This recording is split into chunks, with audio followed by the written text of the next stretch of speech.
is what we are running to. That is how we will make America great again. Our founding fathers, make them proud. 2024 is our 1776. That's going to require a sacrifice of all of you. I'll be honest with you, I don't love early voting. I never have. I believe we need single-day voting on Election Day as a national holiday with paper ballots and government-issued ID to match the voter file. That's what I believe. That's what Donald Trump believes. But let me tell you something. You got to play by the rules we have in order to change the rules to what they should be. So I'm asking you, as Republicans, yes, we may not like early voting, get out there and do it anyway, because we have an election to win and a country to save. Our founding fathers, they made a sacrifice. There were 56 men who signed the Declaration of Independence. What happened to them? Might ask yourself, exactly. 12 of them had their homes ransacked and burned to the ground by the British. 5 of them were captured by the British and tortured until their deaths. 9 of them died in the American Revolution. 3 more of them had their own kids die in the American Revolution. They didn't do it for them. They did it for us so we could be here 250 years later enjoying the blessings of liberty in the greatest nation known to the history of mankind. And we're not about to squander it for them. 2024 is our 1776, and I mean it when I say this. I think Donald Trump is the George Washington of our moment. They shot at George Washington when he crossed the Delaware. They missed when they tried for Donald Trump, too. This time around, we're not messing this up for our country. And I'm asking you, you guys do your part, Donald Trump's going to do his, and we will make sure that our best days are still ahead of us, that we restore that American dream, that we restore that belief in the impossible, that we are the unafraid, the explorers, the pioneers who nobody was going to stop. That is what won us the American Revolution. That is what reunited us after the Civil War. That is what won us 2 world wars and the Cold War. That is what still gives hope to the free world. And if we can revive that dream over group identity and victimhood and grievance, then nobody in the world, not a nation, not a corporation, not a virus, not China, and certainly not Kamala Harris or Tim Walz is going to defeat us. That is what American exceptionalism is all about, and that is what we will revive to save this great nation. Thank you all. God bless you and your families, and may God bless our United States of America. Do not stop fighting until we get this job done. Thank you, guys. God bless.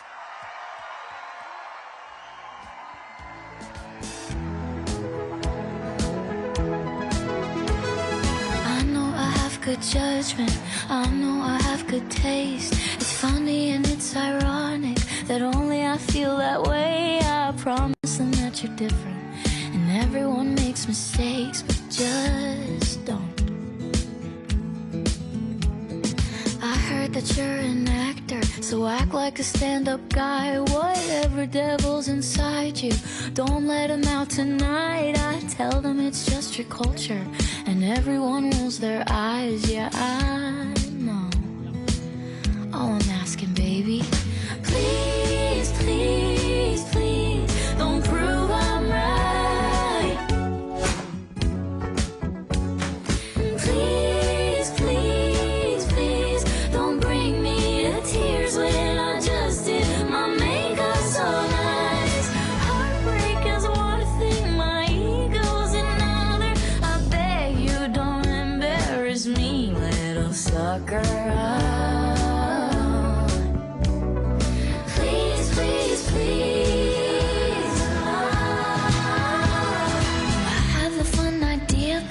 Maybe just stay inside. I know you're craving some fresh air, but the ceiling fan is so nice, and we could live so happily if no one knows that you're with me. I'm just kidding, but really, really, really, please, please, please, don't prove I'm right. Please, please, please, don't bring me to tears when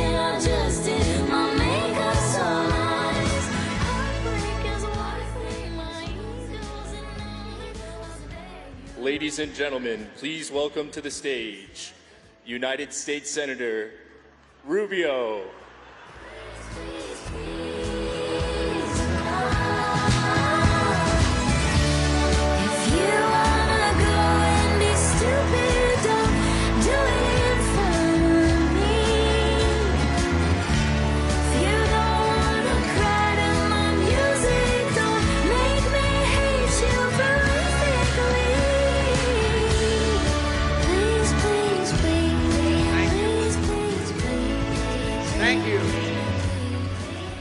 Thank you.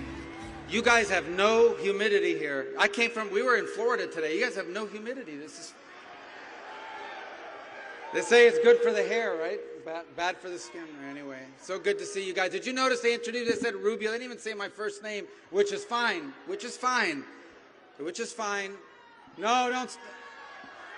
No. I'll tell you why. I asked them to do that. Because there's this thing about this stupid Marco Polo game. It drives me nuts. I hated it as a kid. So Rubio's fine. Are you guys, are we going to win Arizona? Are you guys going to do what it takes to win? It matters. It's important. We feel great about Florida. Remember when Florida was the state everybody was watching at night? We take nothing for granted. But I'm going to make a very bold prediction. Donald Trump in my home state, his home state, is going to win big.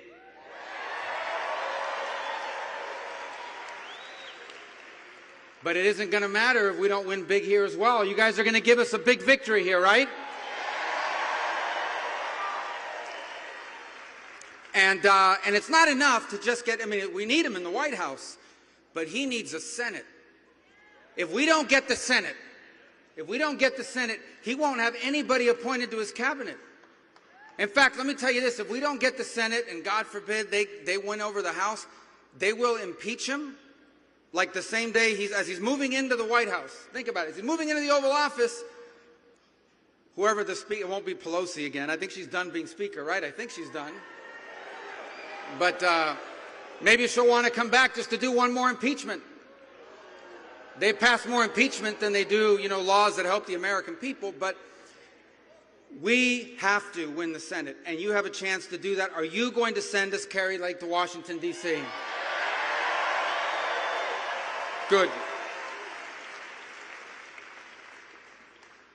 I'm telling you now, we need more people like that with common sense, that'll work hard, that'll help us do the right things in the Senate. She's going to feel lonely there because there ain't that enough. We don't have enough people with common sense that'll work hard in the U.S. Senate, but she will. She'll make a difference. And I'm telling you, if you're voting for Donald Trump, if you know anyone who's voting for Donald Trump, but they say, oh, I'm not going to vote for the Senate race, it's not a big deal. I'm telling you, it's self-defeating. We need them both. Make sure people get out and vote. Make sure you tell everybody they got to get out and vote, and they have to stay and vote for all the Republicans on the ticket.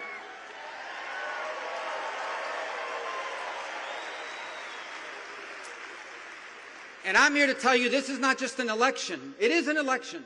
And it is a choice between, for fear and at risk of exaggeration, it is a choice between two very different candidates. Two very different candidates. One, who you'll hear from in a moment, the 45th and soon to be 47th President of the United States.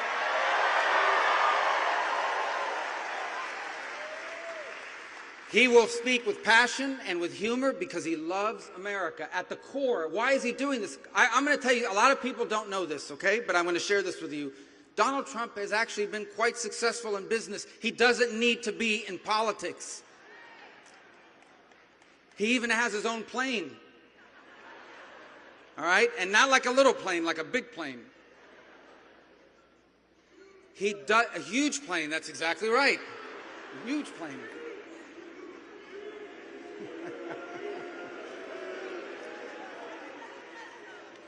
So why would someone like that, who has all these things going, by the way, they all loved him, all these celebrities, all these people out there that now, are jumping on the train of the Kamala Harris and all these people, they were all his friends, they all liked him. He had a great life. So why does someone like that run for president? Because they love America, because he loves America, because he wants your children to have the America that we inherited, the greatest country in the world. That's why he's doing it. And they attack, and the unfairness, the attempts on his life, the 2 impeachments, the 45 indictments, the lawfare, everything he's put up with, everything his family, his friends, the people around him, is all because he loves a country that he knows is supposed to be the greatest country in the world, needs to be the greatest country in the world. It has the greatest people in the world. Now what it needs is a great president again.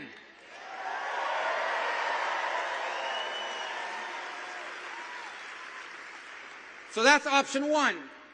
Option two is someone who 6 months ago, was supposed to be the vice presidential Democratic candidate. But then, first of all, they lied to us, right, for years. And she was there. There's no way she doesn't know. Biden had problems. He was struggling. You know, let me ask you, do you think if Kamala Harris had run for president, let's say Biden had announced a year and a half ago, I'm not running for re-election, and she had been a candidate and a bunch of other Democrats would have run, would she have been their nominee? She would not have been their nominee. She became the nominee of the Democratic Party the only way she could, through a backroom maneuver to put her on the ballot at the last second when it was too late to pick anybody else. And now she can't tell us what the difference is between what she would do and what Joe Biden has done. Now, when they first started running, for a couple weeks, they were pretending she was born on July 24th of this year. But she wasn't. She was the Attorney General in California. She was a U.S. Senator. She ran for president. You may not have noticed because she got out of the race like 3 weeks after she got in. But she ran at one time, and then she became vice president, and she's been in that White House and in this administration through every single debacle. In fact, you know one of the things she was? She was the border czar. How did she do with the border here in Arizona? How did she do with the border?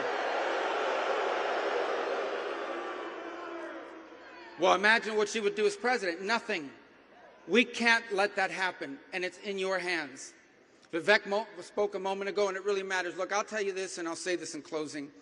I know people that feel very strongly about this election. True story, 4 years ago. Someone who felt very strongly. This guy had every sign, every bumper sticker, every Facebook post, everything you can imagine. He was really engaged. You know, he forgot to go vote. He didn't forget to go vote. He said, I'm going to go vote at the last second. And then I forgot what happened. But he ended up not voting. Now, luckily, Florida wasn't a one-vote state. But if enough people like that don't go out and vote, we're going to wind up saying, you know, what happened? That can't happen. They know we're going to win. That's why they're going crazy. Their campaign at the end is not even about them. You won't even hear her say anymore, this is what I would do as president. It's all attacks. It's all viciousness. It's all nastiness because they have nothing to run on. They know we're going to win because they know you're behind us. They know we're going to win here in Arizona because they know you're here behind us. But the way we win is if you go vote and everyone you know that agrees with you goes to vote, and everyone who doesn't agree with you tell them the election's next 2 Wednesdays, the Wednesday, the day after. That's a joke. Is there media here? That is called a joke. You've got to vote. You've got to get everyone you know to go out and vote. And honestly, vote as soon as you can. Vote as soon as you can so that you can spend the rest of your time getting people out to vote so we will wake up that Wednesday morning and we will be able to say, thank God our president is once again Donald J. Trump. Thank you and God bless. Thank you.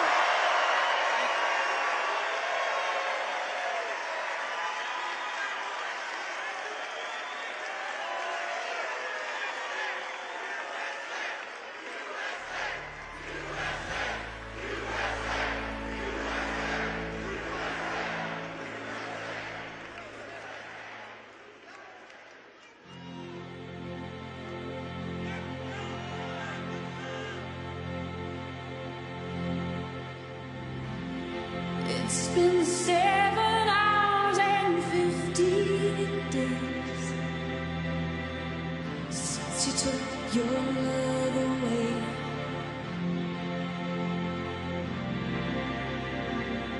I go out every night and sleep all day since you took your love away.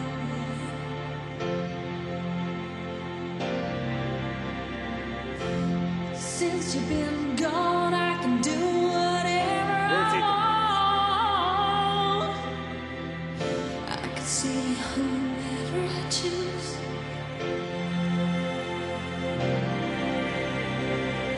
I can eat my dinner in a fancy restaurant, but nothing, I said nothing can take away this blues. 'Cause now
Since I was a young boy, I played the silver ball. From Soho down to Brighton, I must have played them all. But I ain't seen nothing like him in any amusement hall. That deaf, dumb, and blind kid sure plays a mean pinball.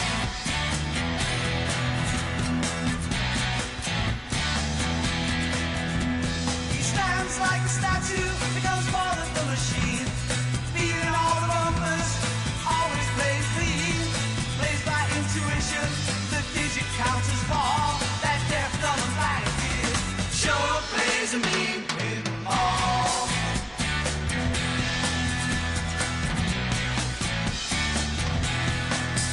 He's a pinball wizard, there has to be a twist.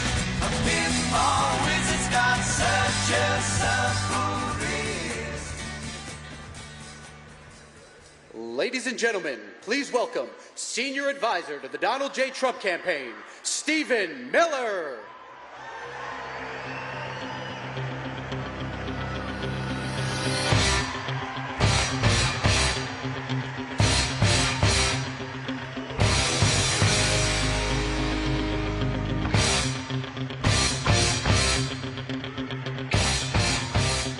12 days, Arizona. 12 days.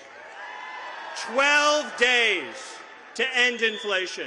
12 days to end the border invasion. 12 days to end the corruption and graft and theft in Washington.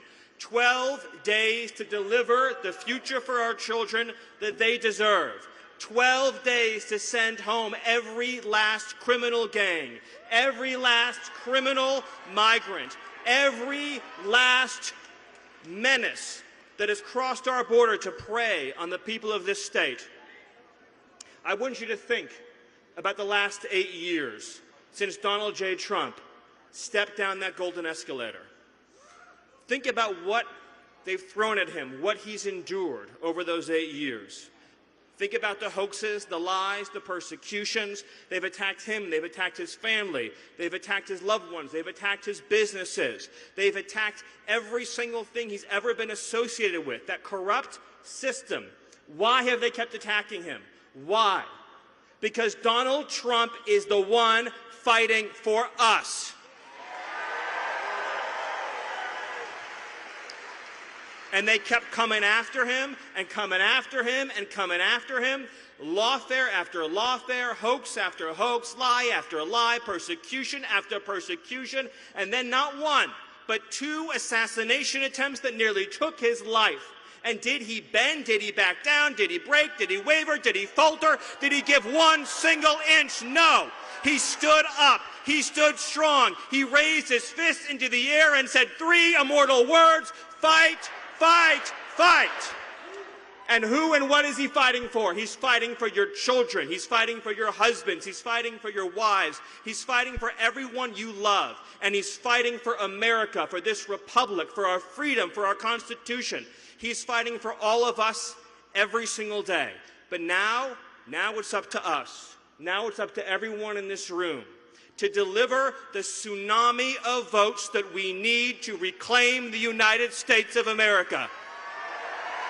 And so, to the people of Arizona, I need you to dig deep. I need you to dig even deeper than you think that you can dig.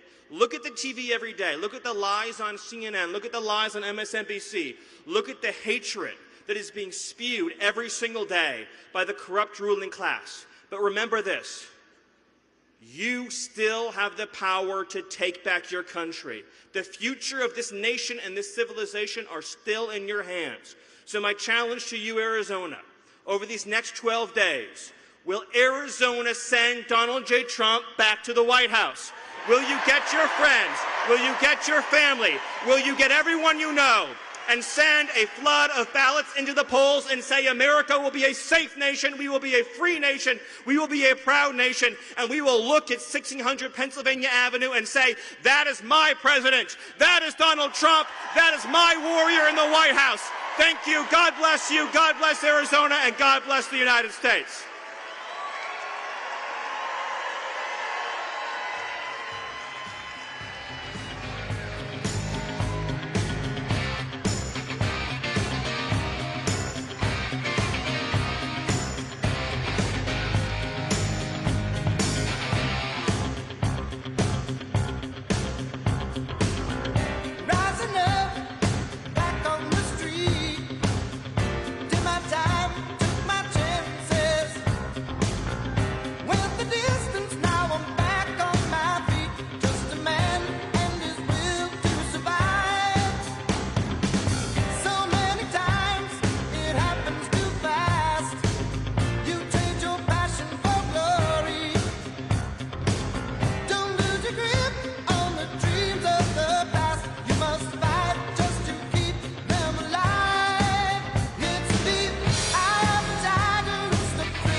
you so. I just wanna hear you say I, I, I, I,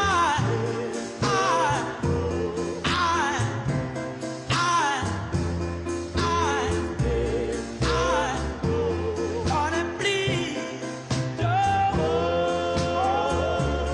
Oh yeah, I love you so. Baby, take my hand. I wanna be your loving man. Oh yeah, good God Almighty. Darling, please don't.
Ladies and gentlemen, please welcome the next president of the United States, President Donald J. Trump.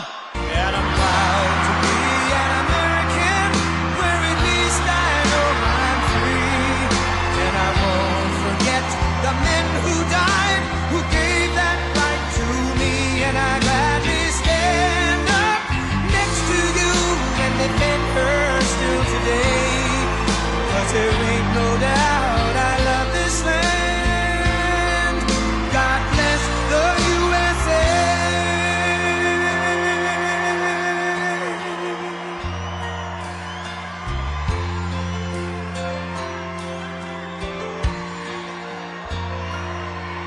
From the lakes of Minnesota to the hills of Tennessee, across the plains of Texas, from sea to shining sea, from Detroit down to Houston and New York to LA, where there's pride in every American heart, and it's time we stand and say that I'm proud to be an American, where at least I know I'm free. And I won't forget the men who died, who gave that right to me. And I gladly stand up next to you and defend her still today. 'Cause there ain't no doubt I love this land. God bless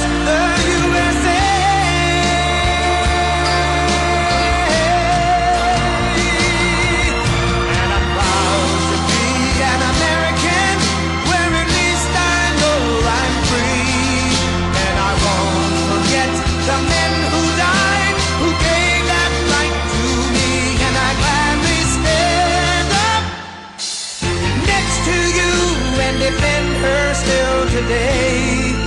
'Cause there ain't no doubt I love this land. God bless the USA.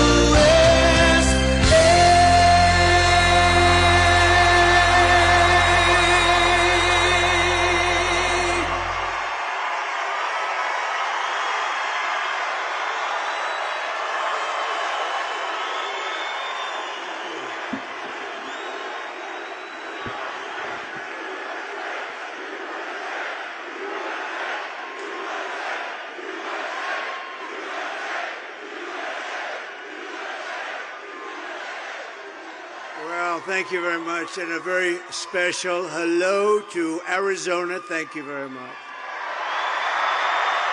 Thank you. And I'm thrilled to be back in this incredible state with thousands of very, very hardworking American patriots. Thank you very much, everybody. So as you know, early voting, oh, we're finally here. We're just, we can't take this any longer. We don't like incompetent people, do we? We don't like incompetent. These people are grossly incompetent. They're going to be changed. We have no choice. We have to change them, and we have to change them on November 5th. It's going to be the most important day in the history of our country. I believe that, too. Early voting is underway here in Arizona, and we're doing great in Arizona. I don't know if you've been hearing. They got a problem. They got a problem. Got to make it too big to rig. Too big to rig, right? But if you want, vote by mail. Tomorrow is your last day to request a ballot. But you can cast your early vote in person all the way through November 1st, or you can vote on Election Day, which is to just get out and vote. You got to go vote. We got to save it. We call it a nation in decline. We're being nice when we say that. With your help, 12 days from now, we're going to win Arizona. We're going to defeat Kamala Harris.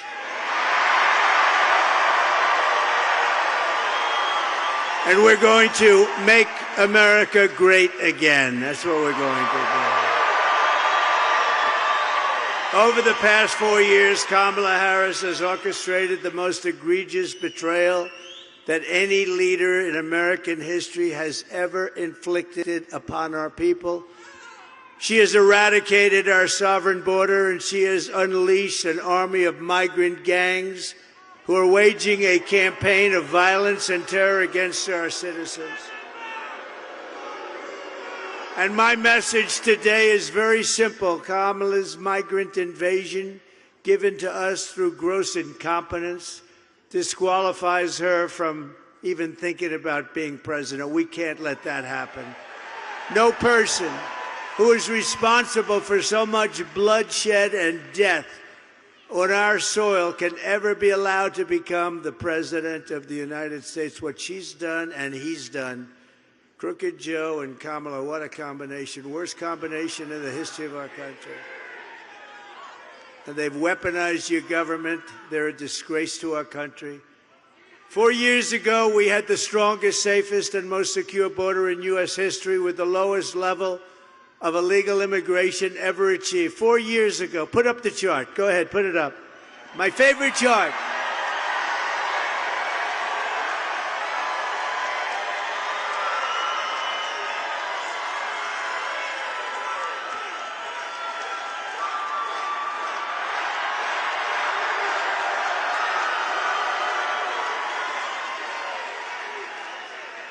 That was the lowest. That was the day I left office. We did great in 2016. We got millions more votes in 2020, but that's the way it goes. But this is this is bigger than anything. This is going to be the biggest and most important election ever. It's going to be the biggest political event, I believe, in our country's history. We have to win. And we don't need it for the big political event. We need it to save our country. When Kamala came in, she deliberately dismantled our border and threw open the gates. She threw them open. The gates to an invasion of criminal migrants from prisons and jails, from insane asylums and mental institutions, from all over the world, from Venezuela to the Congo in Africa. A lot of people coming out of the Congo, not just South America. They're coming from 181 countries as of yesterday. Right in, we're a dumping ground. We're like a garbage can for the world. That's what's happened. That's what's happened to. We're like a garbage can. You know, it's the first time I've ever said that. And every time I come up and talk about what they've done to a country, I get angrier and angrier. First time I've ever said garbage can, but you know what? It's a very accurate description. Meanwhile, she cruelly forced our border agents to help facilitate her wicked betrayal of America. And by the way, the Border Patrol last week gave us their complete and total endorsement, and they said she is the worst. I want to thank them. And they, at the same time, they said she is so bad, she's the worst, you can't have her. And they don't want to do that. It's probably not easy for them to do that. But you know what? They said she's horrible. She was the border czar, and she never made one phone call. Not only didn't she come to the border, she never made a phone call. And now, a few months ago, when she was getting killed, both of them, him and her, they were getting killed. They made it a little bit tougher, but they forgot to stop the airplanes going overhead. We said, how come those planes are still flying? Hundreds of thousands of people flown into our country, landing in our beautiful Midwest and other places, and they're devastated. You know what's happening to Springfield, Ohio, and Aurora and Colorado.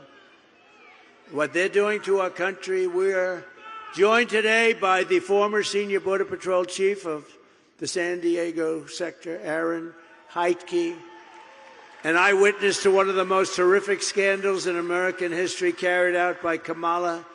Well, she was appointed by this guy because he has to go to sleep every night at 4 o'clock. And she was appointed by him, and therefore she was the border czar, but she doesn't want to be called, so who cares what she is? She was appointed to take care of our border. We had the worst border, and now, and by the way, she also destroyed San Francisco, one of the greatest cities in the world, 15, 16 years ago. And California, when she was Attorney General, a disaster between her and Gavin Newsom is the worst.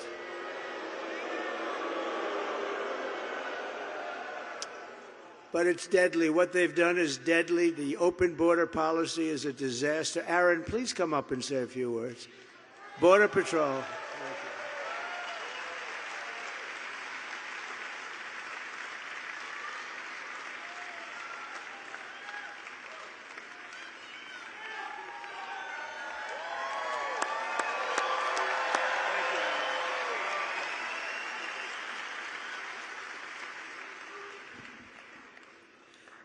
I've never seen anything worse than the last 4 years that I've seen under the current administration. I had the pleasure of working for President Trump, and things were never better. I had the misfortune of spending the last 4 years watching our border be overrun. It's been nonstop. The agents' morale has been destroyed. It's been very difficult to watch. I testified in front of the Senate recently to get the word out. The public doesn't know. This administration has continued to say there's no threat at the border. We have a continuous threat, a serious threat at the border that needs to be addressed, and it needs to be addressed now. Thank you, sir.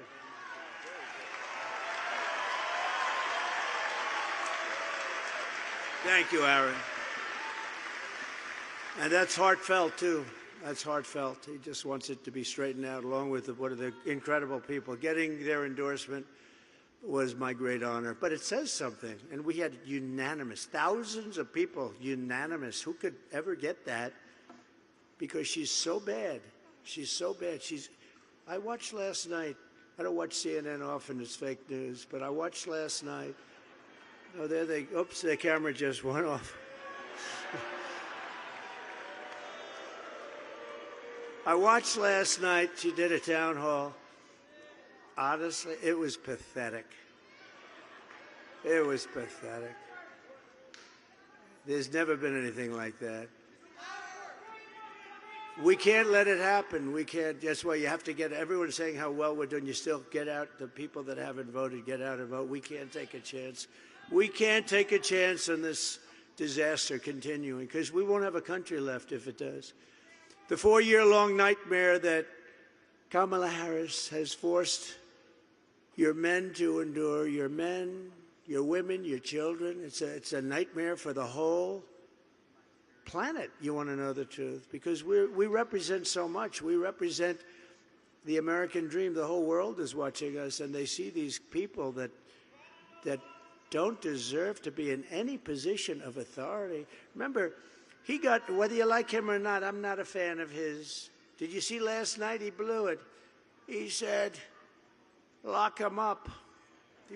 He said, lock him up last night. He's not allowed to say that. He's such a stupid guy. Such a stupid fool. He's such a guy. But they actually, remember this. They took it away from them. They did something that's never happened. You know, you can use different words, but they just took away the presidency of the United States. And they wanted to be politically correct. They gave it to her. And she was last. She was the first one out, and she came in out of the top 13 contenders. She came in last, and they gave her she got no votes. She got 14 million, whether you like this guy or not, and not too many people are thrilled. And, you know, if you remember, we had a debate, and he didn't do great in the debate, but you know what? That's what happens. And he went down, and he was not doing great, but you got to let him ride it out, right? Instead, they took him out. They said, you're coming out. We're not going to let you. They tell this to the president. This is crazy Nancy. She's crazy as a bed bug, that one. She's a nut job who's crooked as hell. Listen, she started over with nothing. 2 weeks ago, a company that was going to be investigated the following day, she had a lot of stock in the company. She sold the stock the day before they announced the investigation of the company. That's crazy Nancy. No, I think she's immune from investigation. Can you believe? I think she's immune, but not a good person. So when I win on November 5th, the migrate, and remember this, we're going to win. I think we're going to win maybe bigger than anyone understands. Have to get out of the vote. And when I win on November 5th, and it's not me, we win. We're going to win. When we win on November 5th, the migrant invasion ends and the restoration of our country begins. We're going to restore our country. One of the deadliest and most vicious migrant gangs that Kamala has imported into our country. Essentially, she open borders. When you say open borders, and then they say, we're going to give you health care, education, we're going to give... They're forced to come up, right? Sheriff, you look good, handsome guy. But they come in. It's like a magnet. They come in. They're promised everything. In New York, they get hotel rooms, luxury hotel rooms, and our veterans are forced to sleep on the streets. Think of it. But it's a savage Venezuela prison gang formed in the prison, Tren de Aragua, that is taking over apartment complexes and unleashing a violent terror spree. This is in that case in Colorado. And the governor, who's a radical left Democrat, is petrified of the situation. He doesn't know what to do. He doesn't know what to do. Replace him. I think we replace him. I hope Colorado, you know, Colorado with the governor, this weak guy, Colorado was the one that tried to get Trump. I'm leading every candidate, including the Democrats, on the ballot, and they put in a petition to have me removed from the ballot. And then they say, think of it, they didn't get very far, but this guy tried that. So, and then they say, I'm a threat to democracy. I'm a threat. No, they're a threat. But they even are taking over parts of Times Square. They're all over the place now, and they have weapons like very few people have. So let's take a look.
That's what we have. Thanks a lot, Kamala. Thanks a lot, Kamala. We appreciate it.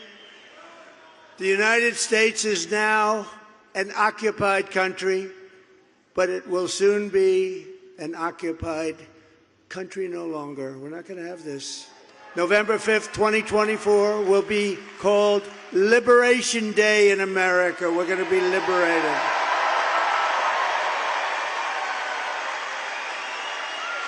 Under Kamala Harris, 13,099, this is information right from the Border Patrol, not even believable, 13,099 illegal alien convicted murderers were set to prey upon the United States of America. Think of that. And 425,000 convicted criminal aliens were released into our country over the last 3.5 years. Think of that, 425,000.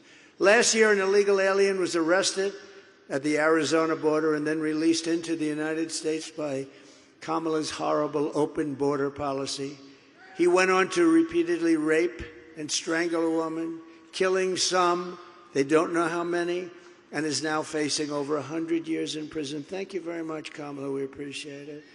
Through our open border, Kamala Harris is also actively aiding and abetting the worst human traffickers, child smugglers, drug dealers, bloodthirsty criminal networks. We have them all, the worst murderers in the world. They make our criminals look like nice people, I'm telling you. The cartel's profits have soared from $500 million a year under Trump to $13 billion under the border czar, Kamala. And every day they're stealing innocent lives on both sides of the border. They're killing people left and right. Nobody knows it. And the fake news right back there, they don't want to report it. They don't want to report it. They don't put it. You know, when I put these, I have friends, they love the rallies. They want to watch the rallies, and they always do. And the other day, one of my friends said, you know, we love the rallies, but you put up these great clips that are very descriptive, and the fake news will not put the camera on the clips. I didn't know that, you know. I just heard that.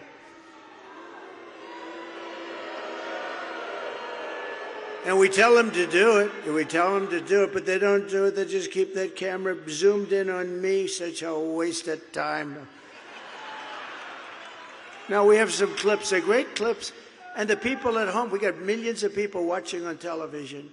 But they won't move those cameras. I try and shame them. I do whatever I can. They're just bad people. And until we get a fair and free press in this country, they're just bad people.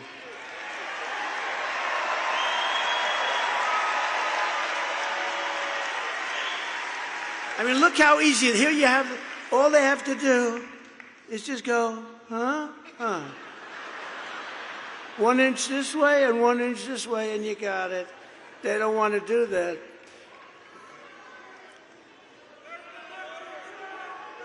They're the enemy of the people. They are. They're the enemy of the, I've been asked not to say it. I don't want to say it. They're the enemy of the people. And someday they're not going to be the enemy of the people, I hope. Just days ago, a young U.S. Marine Corps veteran named Nicholas Quetz, from right here in Arizona, you know about it, was driving through Mexico for a beach weekend, just a weekend with his friends, a really good guy, good kid. when he was viciously gunned down on the highway and murdered by members of a Mexican cartel. And it was brutal for no reason whatsoever. And we're joined today by Nick's wife, Carrie, his father, Warren, his mother, Patricia, his sister, Alexis, and his brother-in-law, Phil. Could you please stand up wherever you may be? Could you please stand up?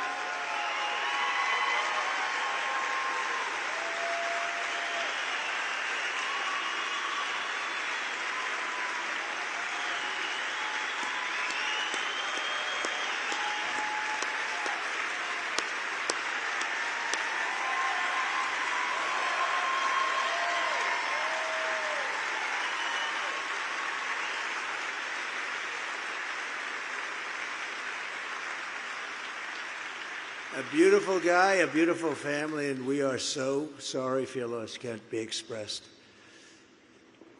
Thank you very much. Under the Trump administration, we will achieve complete and total victory over these sadistic monsters. We will reclaim our territory. We will restore the sovereign borders of the United States of America, and we will put the cartels quickly out of business. They're going to be gone.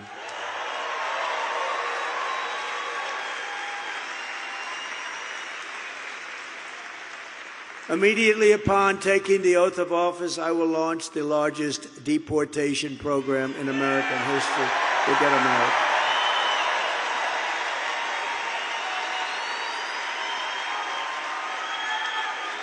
And I will rescue every town across America that's been invaded and conquered. These towns have been conquered. And we will put these vicious and bloodthirsty criminals in jail, or we'll kick them the hell out of our country as fast as we can. And to expedite removals of Tren de Aragua and other savage gangs like MS-13, just as bad. Just as bad. These are really violent people. MS-13 on Long Island, they like Long Island. We put up thousands, we took out ICE, they're great people. Our ICE. You know, she wants to terminate ICE. Who's going to remove these people? Terminate ICE. They're tough and they love the country. But think of this. 2 young girls walking to school, 16 years old. They don't like using guns because knives are more painful. They sliced them up into pieces, killed them both, and then went about playing and doing whatever the hell they were doing. And ICE went in and grabbed them and got them. And they wish they didn't do that to those 2 young girls.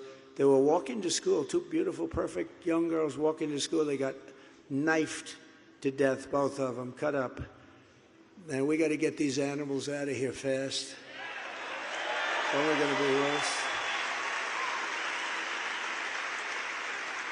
And to do so, I have to go back a long way because, you know, that's when they ran a little tougher country. And nowadays, everything's so politically correct. They fight harder for the criminal than they do for the people that have been murdered, killed. These stupid politicians. I will invoke the Alien Enemies Act of 1798. Can you believe that? To go back that far. To target and dismantle every migrant criminal network operating on American soil. Can you imagine having to go back to 1798? And if they come back into our country, it's an automatic 10 years in jail with no possibility of parole.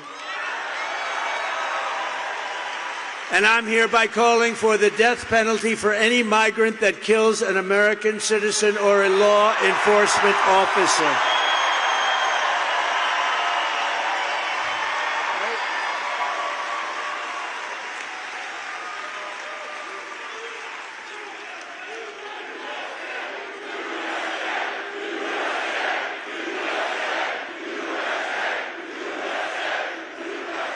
Thank you.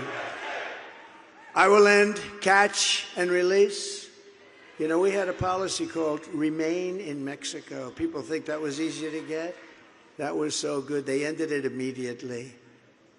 I will end all migrant flights. I will outlaw sanctuary cities, which is a place where they give criminals sanctuary. I will immediately ask Congress for funding to hire 10,000 new border agents and to approve a 10% raise for existing agents and a $10,000 retention and signing bonus. We're doing it. They've been treated unfairly. And I will ban all welfare and federal benefits from illegal aliens, and they won't come anymore. They won't come. And in yet another incoherent train wreck of a television interview yesterday, Kamala Harris stated once again that she opposes any plan to send her illegal aliens back home. She opposes deportation. I don't think she knew what the hell she was saying, you want to know. I actually saw it. I said, I think she must have misunderstood. She'll say, I didn't understand the question. She does. She's a low IQ individual, I'm telling you. I'm good at this stuff. She's a low IQ person. She opposes deportations. Can you believe it? She doesn't want them, Sheriff. She doesn't want them deported. We have a man over here, one of the greats of all time. Stand up, Joe. Stand up. One of the great of all time. Stand up. He didn't play games at the border. Sheriff Joe. He didn't play games. He's a great one. We miss his wife. We miss his wife. She died a couple of years ago. We miss her. She loved this guy. Can you imagine she was in love with him like crazy? Who the hell could love him? But you know what? He got the job done. He got that job done, right? No games. And he did it fairly. Thank you very much for being here. It's very nice. I didn't know you were going to be here. It's appropriate that you're here, frankly. You know that. He did a real job. You didn't have the problems that you have today, the day that just walk in. You got those weak politicians, those pathetic politicians. And by the way, speaking of non-weak, I really hope you're going to go out and vote for Carrie Lake for Senate. Where is she? Thank you, Carrie.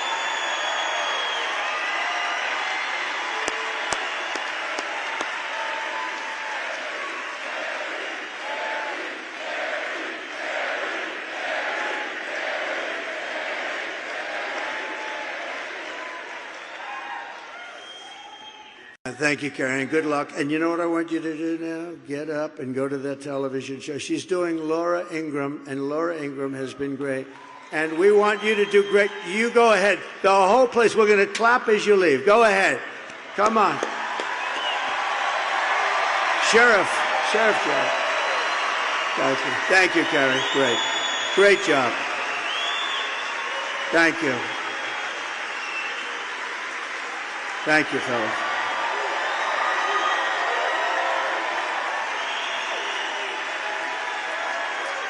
She's terrific.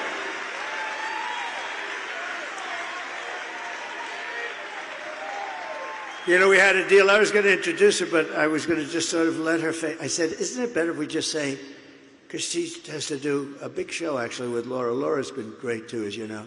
And so I said, rather than have her sort of like try and avoid, I said, go out to wonderful applause. And somehow, Sheriff Joe, I think that worked out pretty good, right? Huh? But he's never leaving us this one here. And Kamala supports mass amnesty and citizenship for the human tidal wave. And she's brought it to us. It's going to come crashing down like you've never seen. This tidal wave, we're going to break this tidal wave. We're going to end it fast, and we're going to have our country back again. Every Arizona senior needs to know that Kamala's plan for mass amnesty will obliterate Medicare and Social Security. They want to put these people on Social Security and Medicare, and that's going to sink those two things. Whereas I'm saving them, and I'm not raising the age like they will have to do. I'm not raising, you'll never see me raise the age. We have liquid gold. We have so much wealth in this country. We have so much. We don't have to play around with Social Security like they want to do. They're going to destroy your Social Security among our country. They're going to destroy our country. So that's, that's the whole ballgame. If you want your Medicare looted by 21 million illegal aliens until there's nothing left, and by the way, if they ever got in, the border will be immediately opened, and you'll have 200 million people come in here.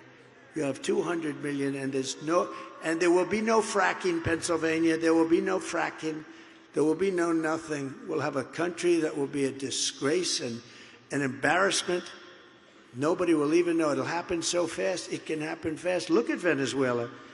15 years ago, Venezuela was a thriving, incredible country, and now it's, I mean, the people can't get a bottle of water.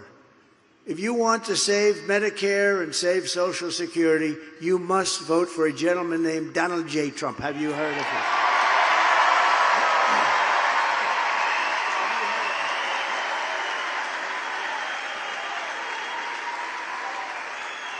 You know, it's an amazing stat, but virtually 100% of the net job creation in the last year, you know who it's gone to?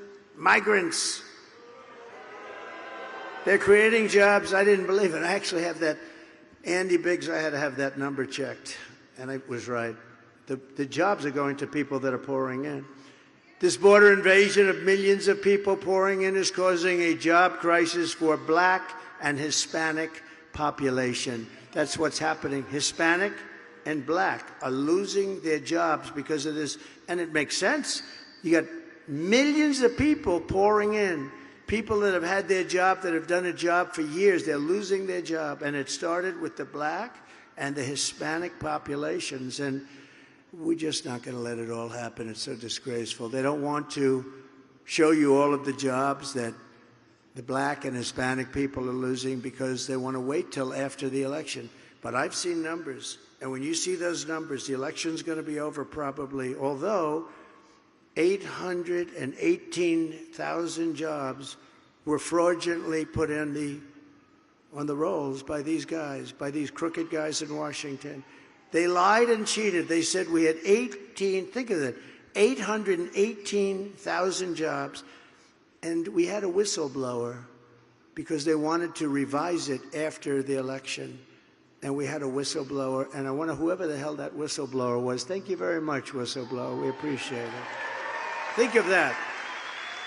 Even after all of the pain and suffering that she's caused, when Kamala was asked if she would do anything differently, she said that she wouldn't change not one thing. Let's watch.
It's pretty brutal, isn't it? Isn't it unbelievable? So, Arizona, if you want to end this disaster, you must get out and vote. You have to vote. We're not playing games. So, how to do it. And Jane, your husband sitting on the sofa, watching something. He doesn't even know what he's watching. Tell him, Jimmy, get up. You're getting up, Jimmy. Let's go. Let's go, Jimmy. I'm not going to use foul language. Get your fat ass out of the couch. You're going to vote, Jimmy. You're going to vote. We're going to save our country, Jimmy. We're going to save our country. Now, you got to go vote. We're pleased to be joined by a couple of really great people, 2 senators. They get it. They really get it, and they're warriors. Marco Rubio and Mike Lee. Thank you, Marco. Thank you, Mike. Thank you.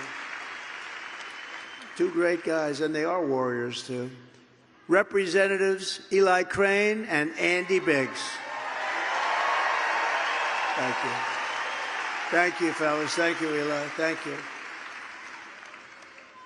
Congressional candidate doing really well, Kelly Cooper, who is my complete and total endorsement, and so do these guys. They all have my endorsement. Everybody I've named, including Sheriff Joe, has my endorsement. Arizona GOP chairwoman, and this woman has done a job, and especially, well, it's early voting, and we are doing record successful numbers, and I think it's going to stay that way. Gina Swoboda, where's Gina? She is doing a job. Thank you, Gina. Thank you, honey. Great job. You going to keep it going? Okay, thank you. She's great.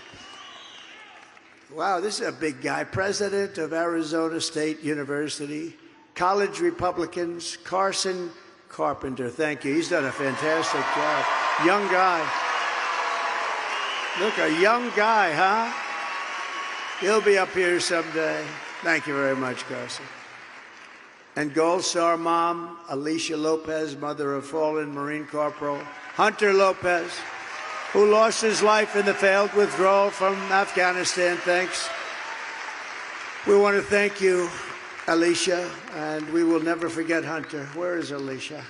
Thank you. Thank you, darling, very much. Thank you very much. I've gotten to know so many people from that horrible event, the most embarrassing, horrible event in the history of our country. Because of that event, Putin went into Ukraine. That Afghanistan event was such a disgrace, and it would have never happened. We would have kept Bagram. We wouldn't have taken the soldiers out first. We wouldn't have given them anything. Billions and billions of dollars of equipment, 13 dead. Think of it, 13 dead, but so many horrifically wounded with the arms and the legs, the whole thing. Nobody ever mentions them. I mention them all the time because they're sitting home right now. They're suffering. And it should have never, ever happened. And Putin, think of this. Putin sat back, and President Xi of China and all of them, and they looked back and they said, oh, the U.S. must be a paper tiger. Putin would have never, ever gone in. No chance. It wouldn't have happened. No chance. I spoke to him about it. It was the apple of his eye. I will tell you that. Ukraine was the apple of his eye. But he would have never gone in. And he understands that. And to think of what's happened, and now you look at Ukraine, so many people have died. Those beautiful old cities, those magnificent golden domes are laying down, smashed to smithereens on their sides. Can they ever rebuild that? You're not going to rebuild that. They lost their whole culture. For that to have happened, you could have stopped that so easily, Joe. You didn't know what the hell you were doing or saying, Joe. What a shame. What a different country we would have had. Think of it. You wouldn't have inflation. You wouldn't have had and we were getting out of Afghanistan. I spoke to Abdul. He was the head of the Taliban. They said, where did you speak to him? I said, because that's where the death is. He was the one. And for 18 months, we didn't lose one soldier in Afghanistan. Think of it. 18 months, right? And then these stupid people took over. And we lost those beautiful soldiers. Most importantly, we lost. And other people, many people were killed that day. Many, many people. People that were from Afghanistan. Many, many people. It was horrific. But so much death and so unnecessary. But think of it, that wouldn't have happened. We would have been out, but we would have been out with dignity and pride. We would have kept Bagram, the big air base, one of the biggest air bases in the world. We built it many years ago for billions of dollars. And it was 1 hour away from where China makes its nuclear weapons. And we would have kept it for that reason. We were expecting to keep it, but they left there too. They turned off the lights and they left, although a lot of those lights were left on, I believe. And they didn't take the dogs, by the way. A lot of people say, did they take the dogs? They had these great German Shepherd dogs. No, they didn't take the dogs. It's such a horrible thing that happened, and in a short period of time. So you had that, and then you had Russia going into Ukraine. You have President Xi looking very strongly at Taiwan. You know that. He's been looking, he's been savoring. He's been licking his chops on that one, right? And you had October 7th with Israel. Would have never happened. That would have never, all those people killed, it would have never happened. None of it would have happened. We would have been a whole different world right now. We would have been the world that Viktor Orban talked about. He said he's the head of Hungary, strong person, very strong leader. He said this would have never happened if Trump were the president of the United States. So, but we'll fix it. We'll fix it. We'll get it fixed. Also with us is Kristen Coolidge, the widow of Phoenix police officer Zane Coolidge, who was shot and killed last month in the line of duty, leaving behind his wife and his beautiful 5-month-old daughter. I just met them at backstage also. Could you stand up, wherever you may be? Oh, that's so beautiful. Thank you.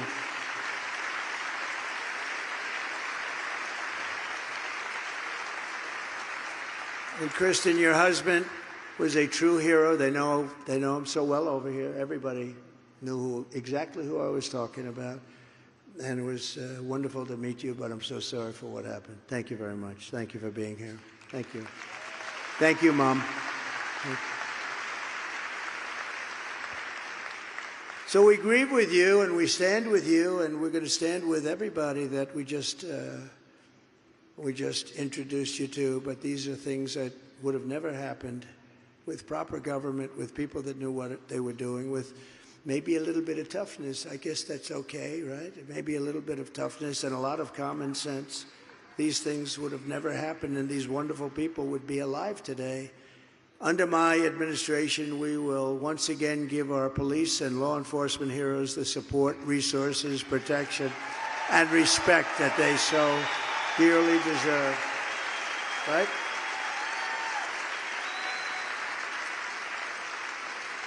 We're going to bring back law and order to America. Our country is going to hell. We'll rapidly build the greatest economy in history. I will pass historic tax cuts for workers and small businesses, including no tax on tips, no tax on overtime, and no tax on Social Security benefits for our seniors. No tax.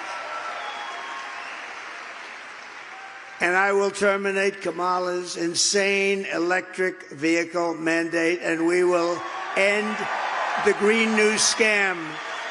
Trillions and trillions of dollars being wasted on the Green New Scam.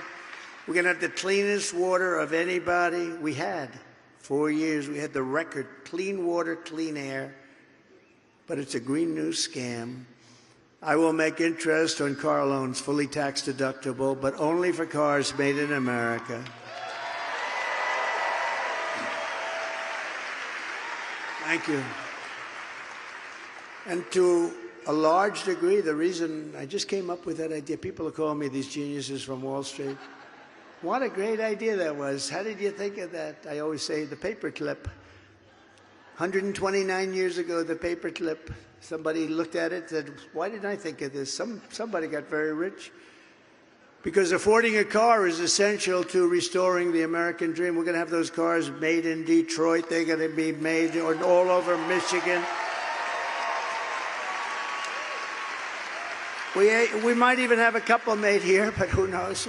We're going to make plenty of other things here. We will quickly become energy independent, and we will frack, frack, frack, and drill, baby, drill. We're going to frack, frack, frack, drill, baby, drill.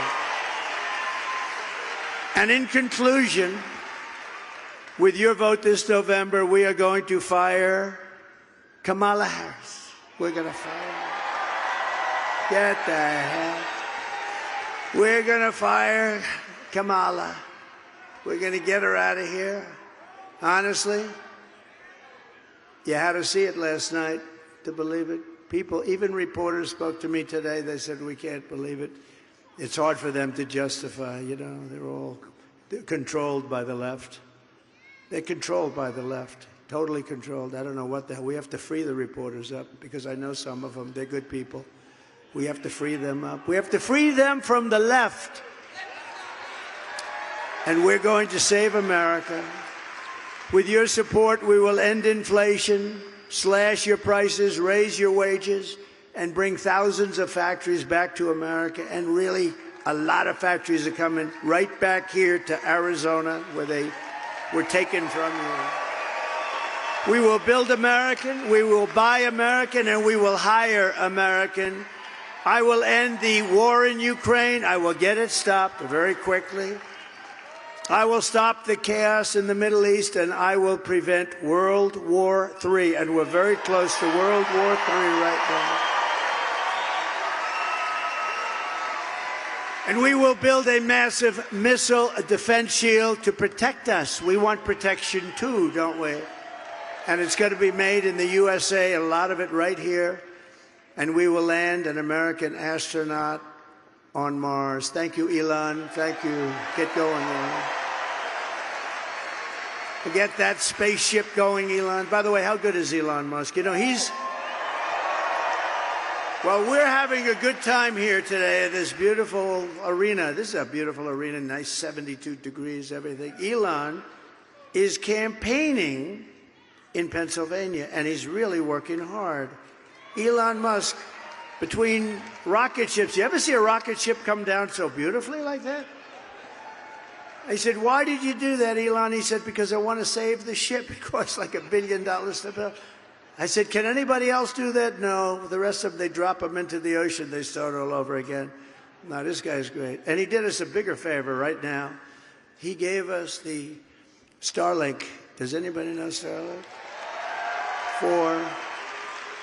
He gave us Starlink in North Carolina, some in Georgia, some of the areas that were hit by that horrible hurricane. And somebody from North Carolina said, do you know Elon Musk? I said, yes. How good was his endorsement? I mean, his endorsement just kept coming and coming. He said that we will not have a country if we don't win this election, and he is a smart cookie. In fact, he was over with us last couple of weeks over in Pennsylvania in Butler. And he saw something that he's, with all the rockets and Starlinks and everything else, he said, I've never seen anything like it. We had 101,000 people, and it was incredible. Honoring a wonderful man, Corey, firefighter, and it was a beautiful, beautiful evening. It's a beautiful evening.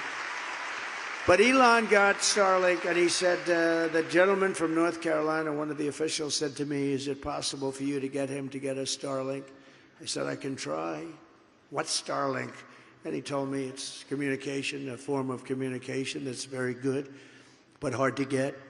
And I called Elon, and he sent it immediately. Hundreds of adapters, sent them immediately. And I think he saved a lot of lives. So thank you, Elon Musk, right? Thank you. Good job. We will rebuild our cities, including our capital in Washington, D.C., making them safe, clean, and beautiful again. We will teach our children to love our country, to honor our history, and to always respect our great American flag. We will get critical race theory and transgender insanity. We're going to get them the hell out of our schools immediately, right?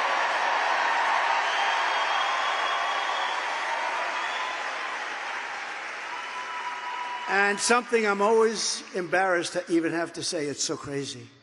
We will keep men out of women's sports. Can you believe it?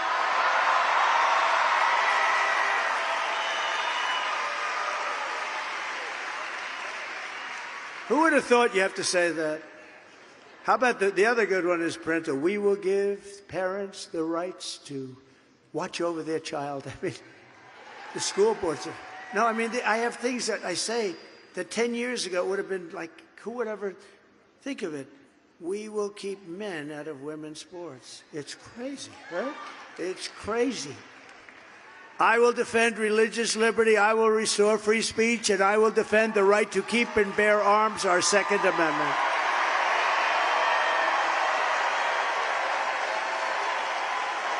Right? After years of building up foreign nations, defending foreign borders, and protecting foreign lands, we are finally going to build up our country. We are going to defend our borders, and we are going to protect our citizens. We will stop all illegal immigration once and for all and at once. We will stop it immediately. We will not be occupied. We will not be conquered. We will be a free and proud nation once again. Everyone will prosper. Every family will thrive. And every day will be filled with opportunity, hope, and filled with the American dream again. We're bringing back the American dream. That's what we're going to do. But for that to happen, we must defeat Kamala Harris and stop her radical left agenda with a landslide that is simply too big to rig. And we're doing that. We're doing that. We're doing that. If these numbers hold up, and they probably will, I mean, why wouldn't they? Who the hell wants these people in office? It's crazy. But the numbers are the biggest anyone's ever seen. Even the fake news says that. It's pretty amazing. But we want to wait, and we're watching very studiously. Early voting is underway. Get everyone you know and vote. Just get them. Get your friends. Say, get over here. You're going to vote. After all we have been through together, we stand on the verge of the 4 greatest years in the history of our country. With your help from now until Election Day, 12 days, is that so much to ask? 12 days. We will redeem America's promise. We will put America first, and we will take back the nation that we love. We're going to take it back from these people that have no idea what they're doing. We are one people, one family, and one glorious nation under God. And we're going to remember God. They don't want to remember God.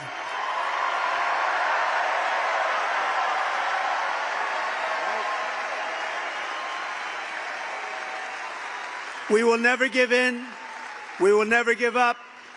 We will never back down, and we will never, ever surrender. Together, we will fight, fight, fight, and win, win, win.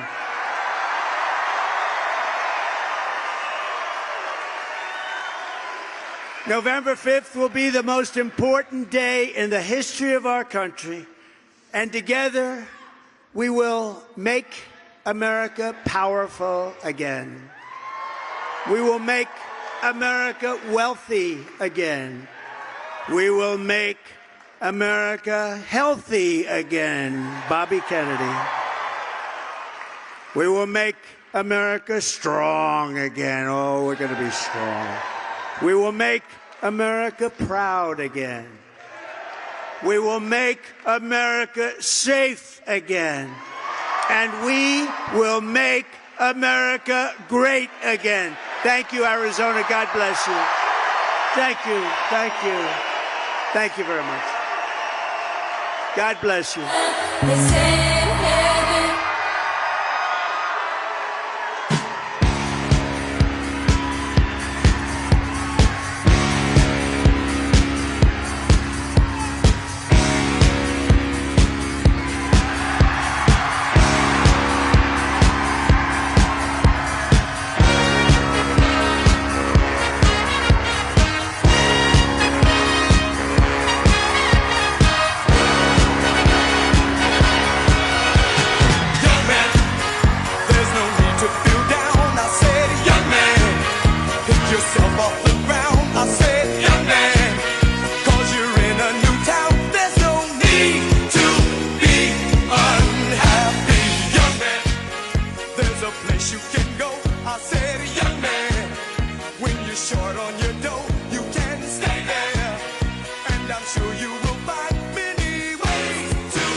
counting or not, but it's 12 days to the election. I'm honored to be on this ticket with Kamala Harris. Our team is running like everything's on the line, mainly because everything's on the line. Yeah, we feel it, you feel it. Now, you've heard this, I know, some version of this from the folks you know, friends, family, brothers. Look, we made it through one Trump presidency. How bad could it be? We could get through another. That complacency is dangerous. And the people who know Trump best, who sat beside him in the Oval Office, who were in the Situation Room, are now finding the courage to come out of the woodwork and sound the alarm. As I said, Vice President Harris called it a 911 to the American people, because these insiders know the Donald Trump of 2016 is not the Donald Trump of 2024. This is a guy who called for the termination of the United States Constitution. These are his words. These are his words. This is a guy who said he would send the United States military after people who don't support him. Donald Trump talks about the enemy from within.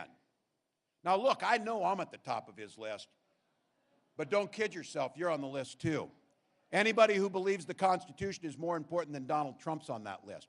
Now, Mark Milley, Trump's chairman of the Joint Chiefs of Staff, a career military officer, has a direct quote that said Donald Trump is the most dangerous person ever that we've faced in this nation.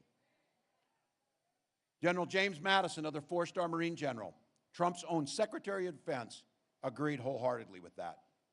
Earlier this week, his Chief of Staff, four-star General John Kelly, came out and said on the record that Trump is a textbook fascist and he would rule like a dictator.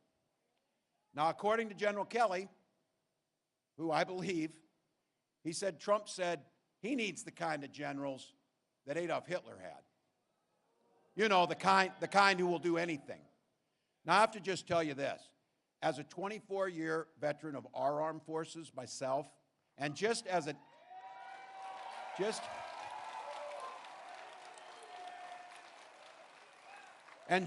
American, that makes me sick as hell to hear him say that.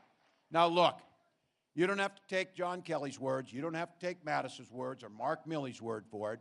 Our National Security Advisor John Bolton's word for it, our National Security Advisor H.R. McMaster's word for it, or Defense Secretary Mark Esper's word for it, or even Vice President Mike Pence's word for it. We can just take Trump's own words.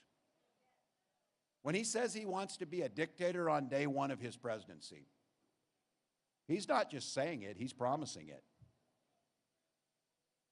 I've been saying it, and I think you feel it. You've seen it over the last few weeks. Hell, we've seen it over the last 9 years, but certainly the last few weeks.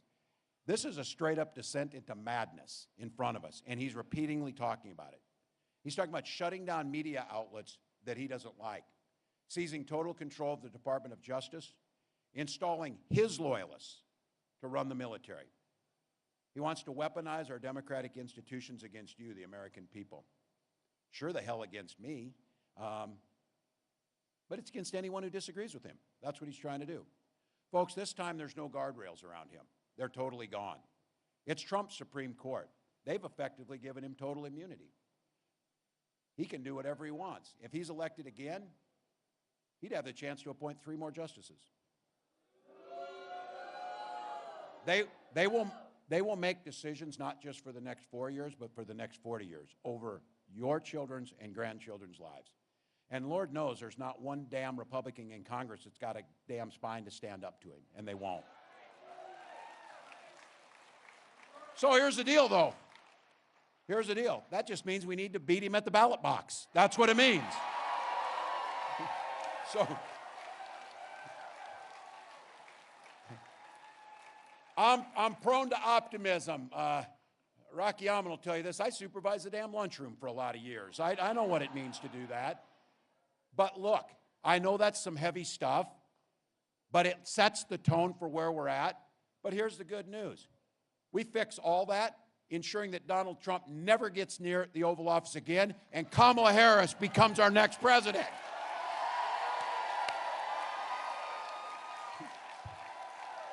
So last night, where she showed up, which was supposed to be a debate, then she showed up when it was a town hall. Donald Trump's nowhere around. She made and said something that I think is absolutely what this is about. She said she's got a to-do list for the American public that they want to see done. He's got an enemies list of the American public. She and I are offering a new way forward, a way where the economy works for each and every one of you. Lower costs for middle-class families, and where everybody gets the opportunity to get ahead, not just get by. And guess what? She's laid out a plan to make it happen. Not a concept of a plan and not some bull crap that he makes up. So look, the economic plan laid out means 100 million Americans in the middle class get a tax cut, including a $6,000 child tax credit in the first year of a child's life. When they asked J.D. Vance about child care, he just said, ask grandma to do it. When Trump got the question, he just word salad, broken brain, and didn't say shit about it. So, this is not a game. You need people who can actually come up with ideas. And we want to extend the cap on the $35 insulin that goes to seniors now. We did it in Minnesota to make sure everybody has that cap. Some of you aren't gray enough. We got young people here, and that's a good thing. But they are ready. But the gray hairs will tell you that the two best things that maybe this country has done in terms of anti-poverty is Social Security and Medicare for people, protecting them. And Kamala did something that I think is a game changer, and those of us in here, look, I'm caught in this generation. I got a son who turned 18 last weekend, and I got a mother that's going to turn 90 later next year.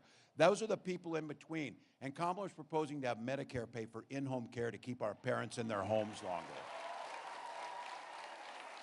And we've waited too damn long. Why does Medicare not pay for glasses and hearing aids? She's proposed we do that. My mom finally got hearing aids. She's a hell of a lot more fun, and now she's part of it. That's what it's about. And look, a new report came out. Trump's proposals, you know what they are. Bankrupt Social Security in the next 6 years. We paid into that, damn it. You know, look, I get it. From his perspective, what's he care about Social Security? Sit down at Mar-a-Lago, you don't do crap, don't pay taxes yourself. He doesn't care if the Social Security check arrives. My mom cares because it pays for her food and her heat. That's how this works. And you know, and you heard him say, going after the Affordable Care Act. Again, this was fun. The other day I was in Madison, Wisconsin, with a guy who knows a little bit about Obamacare, Obama, and Donald Trump's out there trying to pretend like he was the savior of this thing. Look, we know that he wants to strip away that protection, and for those of us in here, that means going back to where if you had a pre-existing condition, you couldn't get covered. That is outrageous. That is outrageous. He tried 60 times, and if it wasn't for the courage of John McCain, he would have taken our health care. That might be the reason that John McCain's son, Jim, is with us on this campaign. And what we know is folks who have a dream to start small businesses across this country, access to capital for those small businesses is going to matter. That's why she's proposed proposals that put 20,000 grants in people's hands and $50,000 tax credits that go to small businesses, not large corporations that don't pay any tax to begin with. And then for all of you, and this is for the young people, we all had a chance to do this, and they deserve to have the chance to do this, the ability to buy your home and create generational wealth.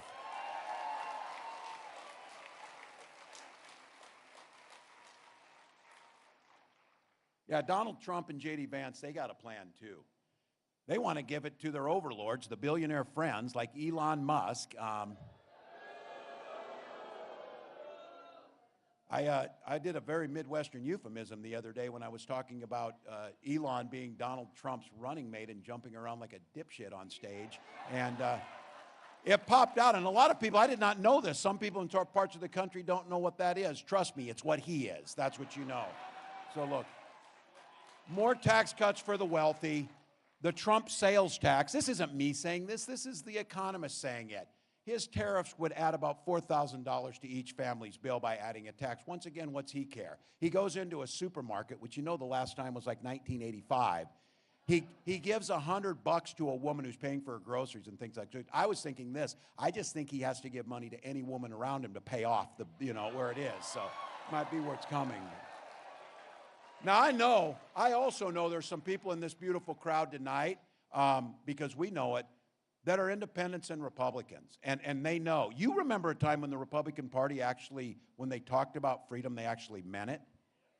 That's not these guys. When they talk about freedom of government to invade your exam room, freedom of government to be in your bedroom, freedom of government to tell you what books to read.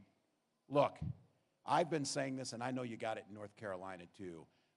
Families, neighborhoods, communities, states, countries work better if government and lets you just mind your own business. Mind your own damn business on things.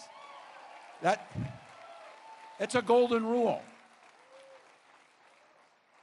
Because it's none of government's business. We need to do the things we need to do. We need to make sure people have health care, that they're safe in their communities, that we're making sure we're doing the things that make their lives better, not interfering with them. When Kamala and I talk about freedom, freedom for you to make your health care choices, freedom for you to choose about your family, freedom for you to pick the books you want to read. Look, freedom for our seniors after a life of hard work, to be able to retire with dignity, with Social Security, with Medicare.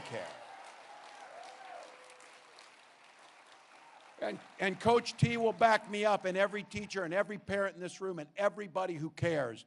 Freedom to send our little ones, dress them up in their best clothes, send them to school to be kids, to learn and to have fun and to play. And the freedom to not be shot dead in that classroom when they get there.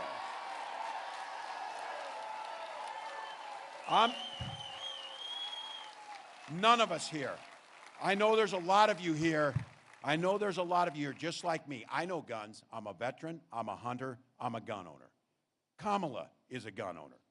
Owning guns doesn't mean you can't be for common sense solutions to keep our kids from being shot.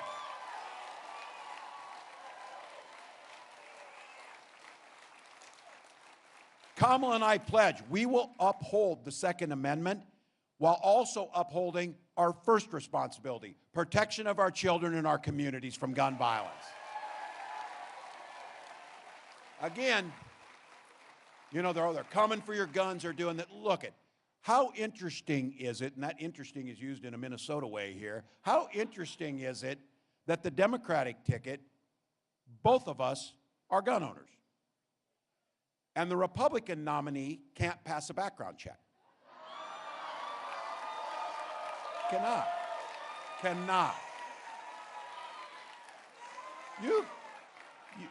All of you out there listening, you go into Bass Pro Shop, put that gun up there, fill out the form, and when it comes back with 34 felony convictions, they throw your ass out of Bass Pro Shop.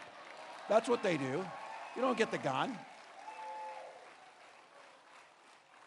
Let me just for a minute talk to all the men that are here, and I'm glad that you're here on this. Look, Kamala doesn't talk about it, but it is damn past time we just quit talking about the cracks in the glass ceiling and tear the damn thing down and have Madam President.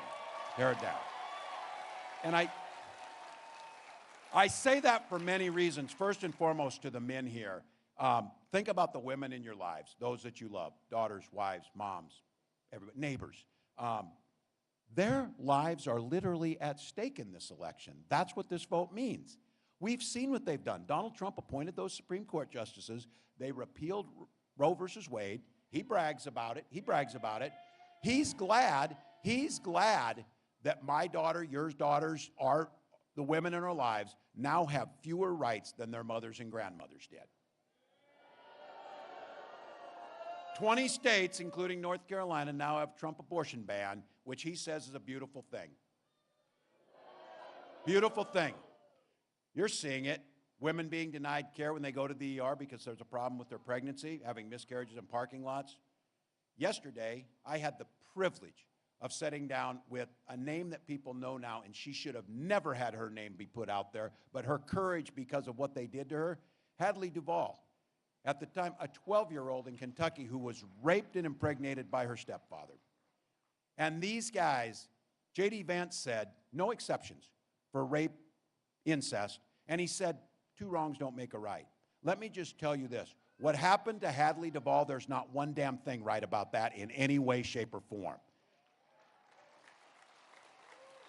But you think they're stopping? They're talking about now closing the doors on fertility clinics.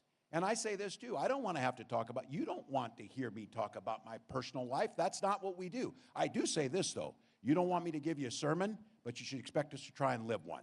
And on this issue of fertility treatments, my wife and I tried for years to have children. Thank God we had insurance.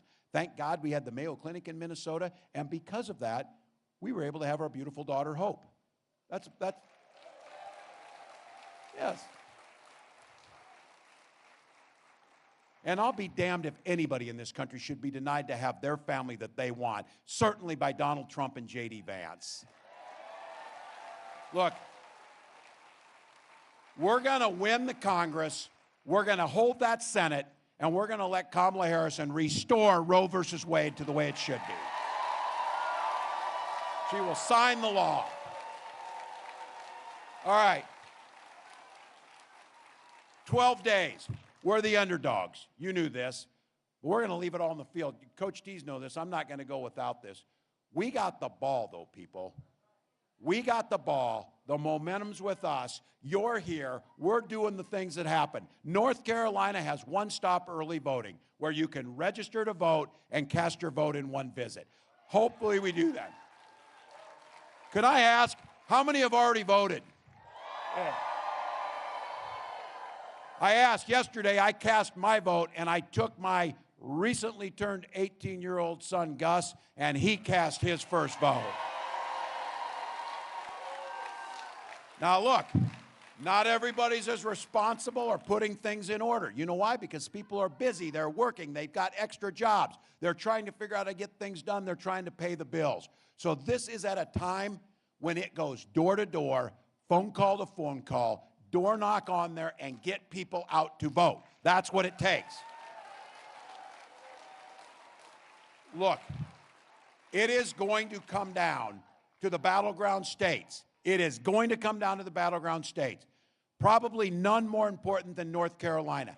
One or two votes per precinct will be enough to win this thing. Now, we got multiple paths. I say this. I was asking the other day, we were talking about Georgia, and I said, how many votes did we win Georgia by the last time? And somebody said, I don't know, ask Trump. He was trying to find those votes. About 11,000. I want to win by more than 11,400 votes, but tell me this. How aligned would the universe be bending towards justice if we win Georgia by 1 vote, it's Jimmy Carter's vote? There we go.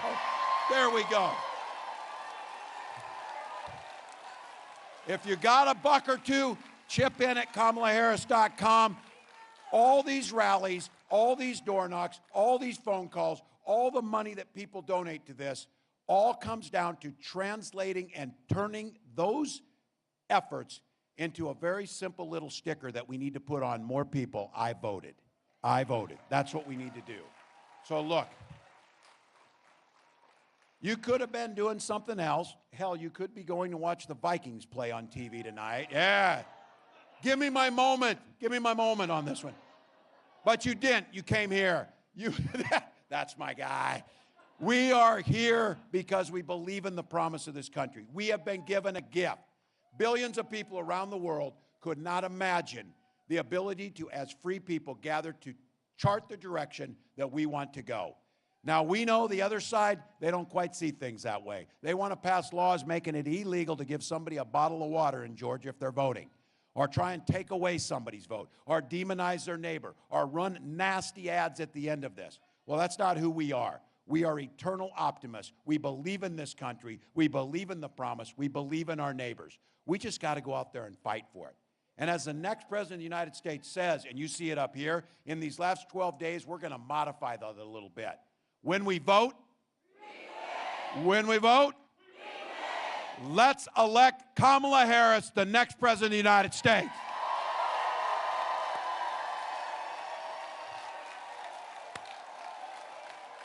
And I got to tell you, the privilege of being on this ticket, the privilege of being with you, and the gift that I've been given, I don't know if any rank up here with this next thing I get to do. I get the privilege, North Carolina, to introduce someone who has been a voice of comfort and of wisdom and of decency for generations. This is a guy, got 6 Grammys, inducted into the Rock and Roll Hall of Fame, Songwriters Hall of Fame, and President Obama awarded him the Medal of Freedom. He's played some of the biggest venues in the world. I would say there's no stage bigger than the Minnesota State Fair Grandstand, which he played, but there's that. And you know that Carolina's always in his mind. Wilmington, please join me, and this is a true privilege, of welcoming an American treasure, Mr. James Taylor.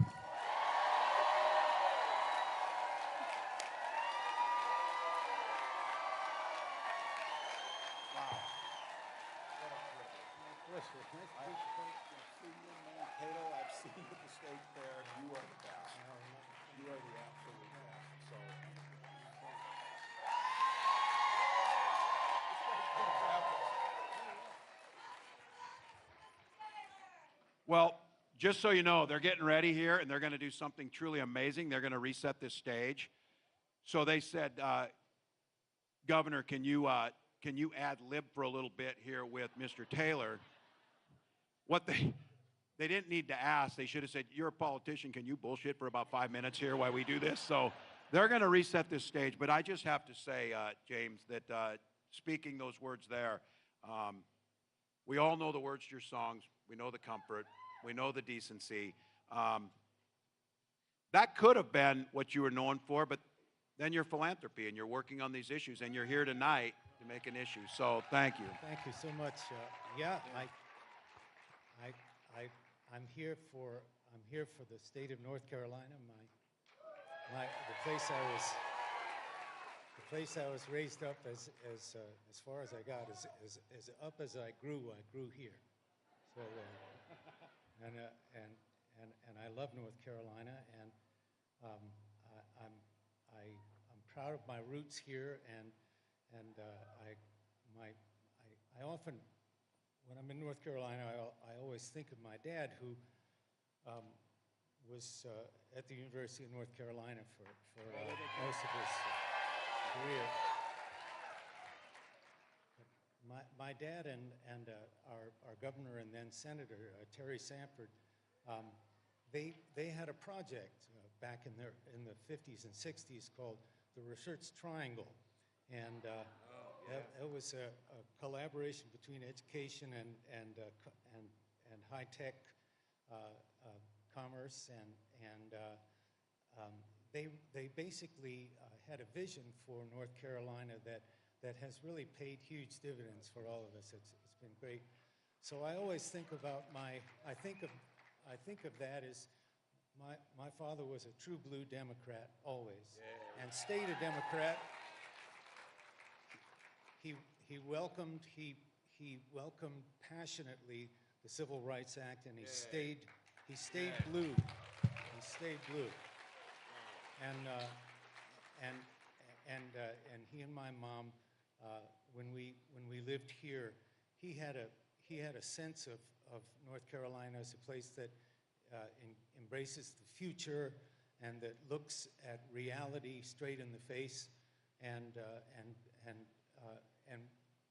happily engages with the challenges that we have. And it's that North Carolina, I think, that is so represented by everybody is here tonight, and Governor Cooper, Josh Stein, and you, Governor Waltz, you also represent that North Carolina, that America that knows that there's work to be done, and we haven't got time to fool around with anybody's narcissistic project. Amen. We need to get to work, and these times call for more cooperation globally than we've had since World War II. Agreed. And Agreed. it's Amen. it's time to summon that energy. So I'm so thrilled and so proud that North Carolina is actually in a position in this campaign, in this election cycle, to save the country. Yeah. This is the year. It's true. Votes right through this place. We got to do it. We got to do it. We know we have to do it. So I thank you so much. Well, we are grateful. North Carolina, everything James said is true. You're known across the country. We've seen this. You see the dedication and the commitment. Let's write history through this thing. Let's win this thing. Let's make sure you're part of it and go knock them out. What a privilege. What a privilege. Thank you for coming on.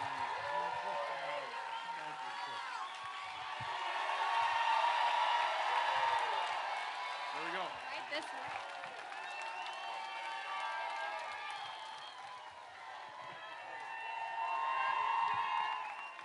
Yeah. Thank you. Thank you, Wilmington.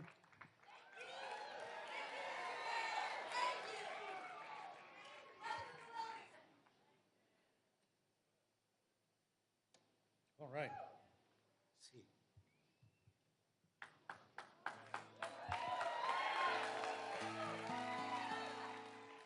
I want to introduce my pals to you here. Ladies and gentlemen, this is Owen Young playing the cello. Owen Young. And please welcome my treasure, my wife and my son, Henry Taylor. Kim Taylor, Henry Taylor.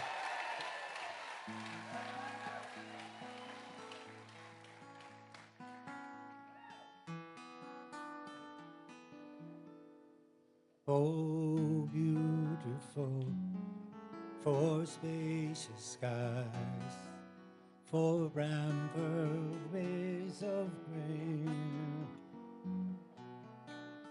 for purple mountain and majesties, above the fruits and plain.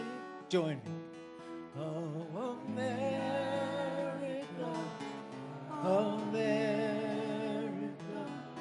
God shed his grace on thee and crown thy good with brotherhood from sea to shining sea. From sea to shining sea.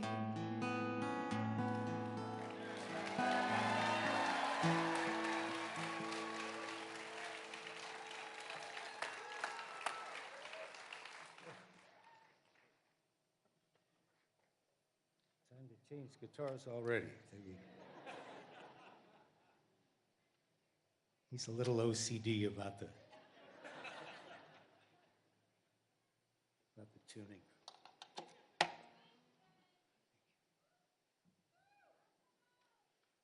Thank you. Nice to be back in North Carolina and to see these. As we were driving in, I was getting all excited about the long-leaf pine trees and couldn't get anybody else excited about that. Pretty much. Anyway, yeah, gonna carry on now with a song that's a lullaby. It may not be a very good choice. I don't want to put you to sleep right yet, but don't operate heavy machinery and listen to this song. This is a song I wrote in North Carolina. This is a lullaby for my nephew, little baby James, on the occasion of his birth. My brother Alex was the first person in our generation of my family to have a kid, and we just couldn't believe they let him keep it, you know. It's amazing. But anyway, he, in a moment of relaxed judgment, he named the little varmint after me, little little baby James. So I drove down Route 95 to Chapel Hill, and on the way, this song blew in the window. I'm leaving the window open ever since, but I was waiting for another one.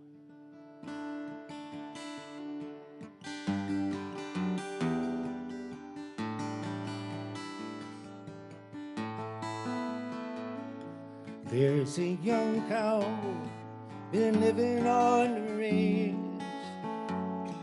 His horse and his cattle, they're his only companions. He works in the saddle and he sleeps in the canyons, just waiting for summer, his pastures to change.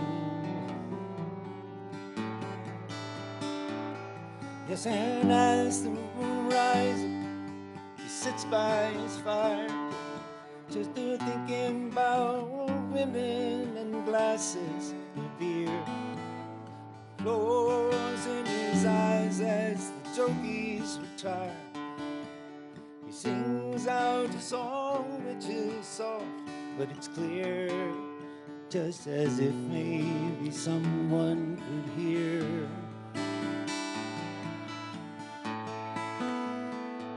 He says, good night, old moonlight ladies. Rock 'em by my sweet baby James. When it's deep greens and blues, for the colors I choose, won't you let me go down in my dreams? Oh, rock 'em by my sweet baby James. Now the 1st of December, all covered with snow. Yes, and so was the turnpike from Stockbridge to Boston.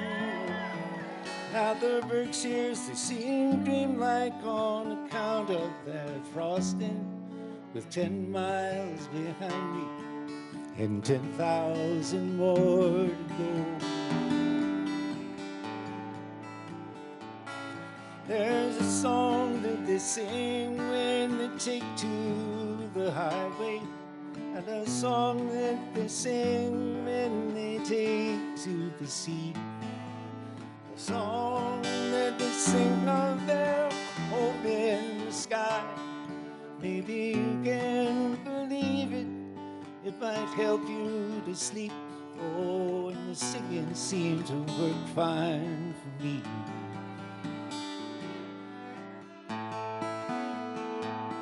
So good night, all you moonlight ladies. Rock 'em by old sweet baby James. It's deep greens and blues for the colors I choose. Won't you let me go down in my dreams? Oh, time to rock 'em by my sweet baby James.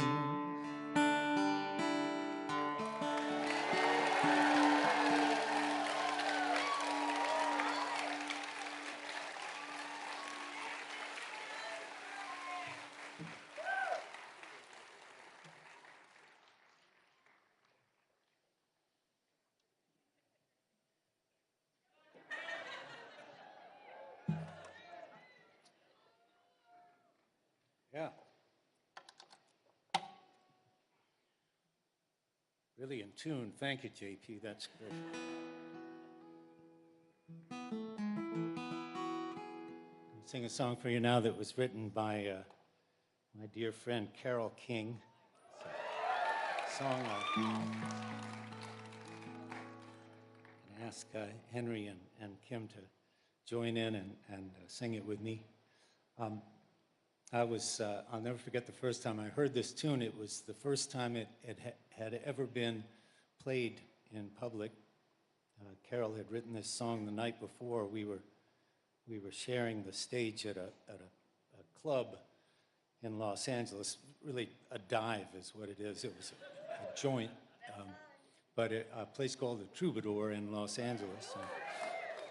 And Carol had just written this tune. I literally ran to get my guitar so I could try it on for size. But of course, I didn't realize at that moment that I'd be playing that song every single night for the rest of my entire life. But you could do a lot worse. You could. It's a great song, sort of an anthem to friendship. And you know, you could your hit could be one of those novelty tunes like "Tie Me Kangaroo Down" or "Disco Duck" that played Monster Mash every night. You know, so this songs are always a delight.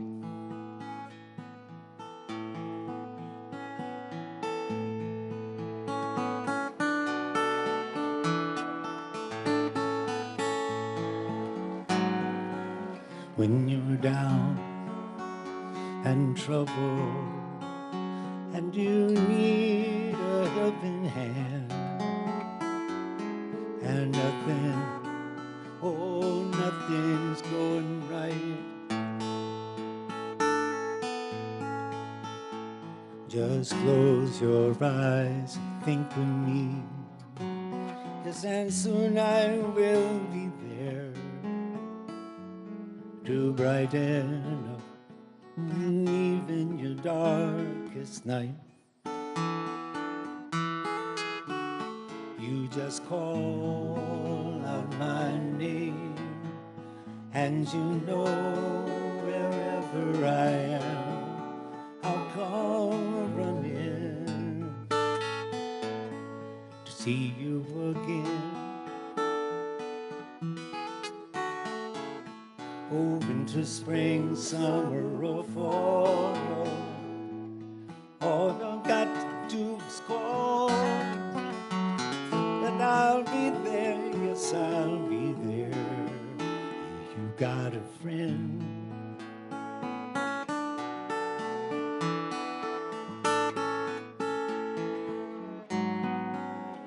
If the sky high above you should go dark and full of clouds, and that old cold northern wind should begin to blow, just keep your poor head together now. Call my name out loud. Pretty soon I'll be knocking on your door. You just got to call out my name, and you know wherever I am, I'll come running to see you again. Winter, spring, summer, or fall, all you got to do is call on you know, and I'll be there, yes, I'll be there. Oh, now ain't it good to know you've got a friend? People can be so cold, they'll hurt you, yes, and search you, and they'll take your soul if you let them. Oh no, but don't you let them. You just call out my name, and you know wherever I am, I'll come running to see you again. Oh yeah. Don't you know about the winter, spring, summer, or fall? No, all you gotta do is call on me. I'll be there, yes, I'll be there. You got a friend. You got a friend. Oh, you got a friend in me. got your walking friend, talking friend, you got a friend in me. Well, I said everyone here tonight's for Walt Harris. No matter how low you go, sometimes got to take some consolation in one thing. Ain't it good to know, yeah, yeah, yeah, yeah. You got a friend.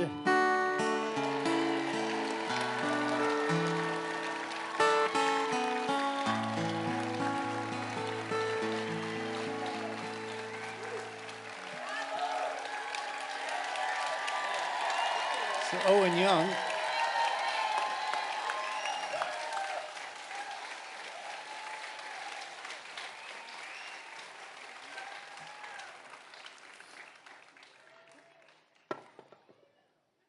Right. Thank you. Carole King. Bless her heart. And again, thank you all for being here tonight and for catching the fever, catching the fire. We've got to go out and make this work, and North Carolina can do it. North Carolina can be where it happens, can save the country.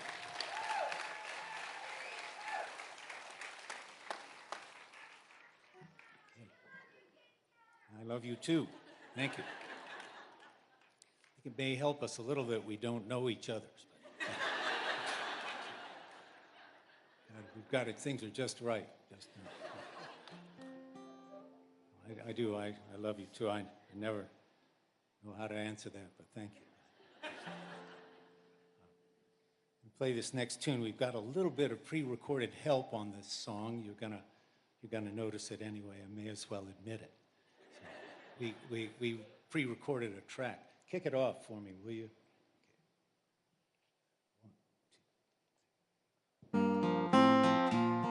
You can play the game, you can act out the part, though you know it wasn't written for you. Tell me how can you stand there with your broken heart, all ashamed, plaguing a fool,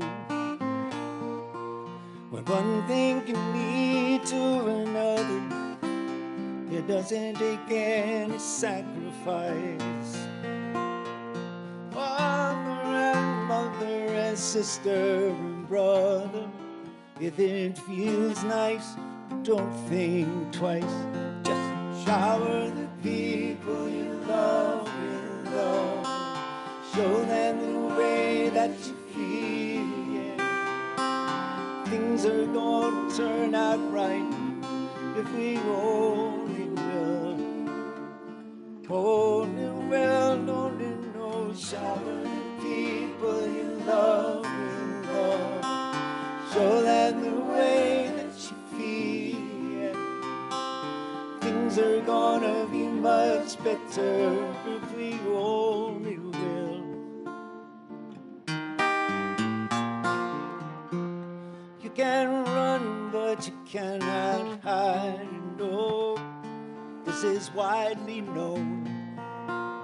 Yes, and what you plan to do with your foolish pride when you're all by yourself alone. What you tell somebody they've been feeding, you can feel it beginning to ease. I think it's true what they say about the squeaky wheel, that rascals always get in the grease. Better to shower the people you love with love. Show them the way that you feel. Things are gonna be just fine if we only will. Only will, only know. Shower the people you love with love. Show them the way that you feel, yeah. Things are gonna be much better if we only will.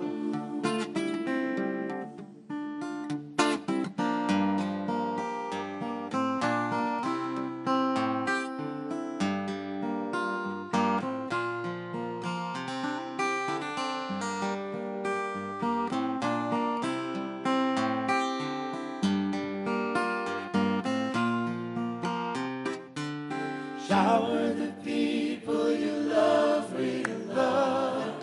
Show them the way that you feel. Shower the people you love with love. Show them the way that you feel. They say that every lie, sometimes the rain will fall. But just like the pouring rain pouring down, show them the way that make it rain. Make it rain. Shower the people you love, love. Show them the way that you feel. Said make it rain. Love, love, love, sunshine. Everybody, everybody, show the way that you feel. Mothers and fathers and mothers, show them make it rain. I say things are gonna be much better if we only will.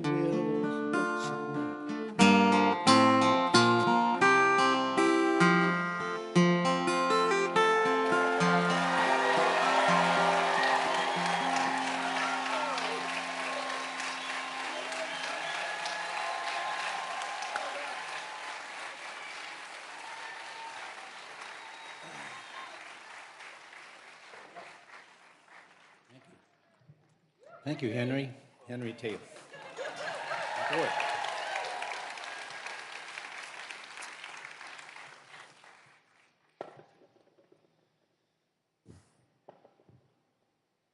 The doctor told me that, you're not getting any younger, and I know all the travel you're doing and stuff, you may find you're having some difficulty moving your stool. But I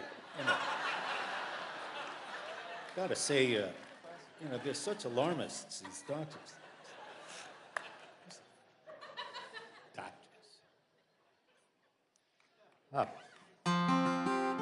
Well, this song that we're about to do is a song I play pretty much every time I perform live, or whatever this is. I suppose it's live.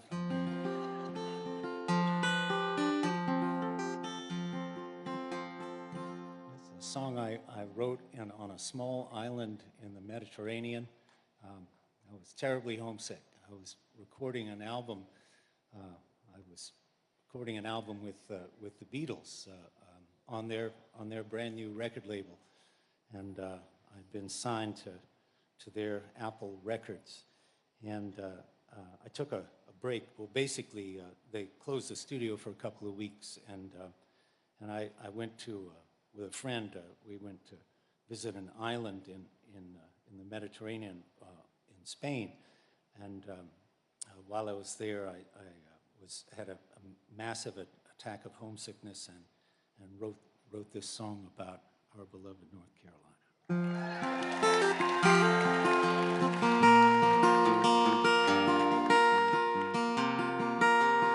In my mind, I'm going to Carolina. Can't you see the sunshine? Can't you just feel the moonshine? Ain't it just like a friend of mine, taking me from behind? Yes, I'm going to Carolina again, my mind. Catherine, she's a silver sun. You best walk her away and watch it shine. Watch her, watch the morning come. Silver tear appearing now, my line crying. Ain't I gone to Carolina in my mind? There ain't no doubt in no one's mind that love's the finest thing around. Whisper something soft and kind. Hey, baby, sky's on fire, I'm dying. Ain't I gone to Carolina in my mind? In my mind, I'm going to Carolina. Can't you see the sunshine? Can't you just feel the moonshine? Feeling just like a friend of mine, yes, to hit me from behind. I'll be gone to Carolina in my mind. Dark and silent, late last night, I think I might have heard the highway calling me. Geese in flight and dogs that bite.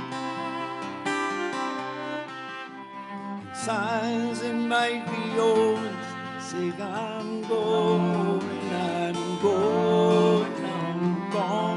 Carolina in my mind.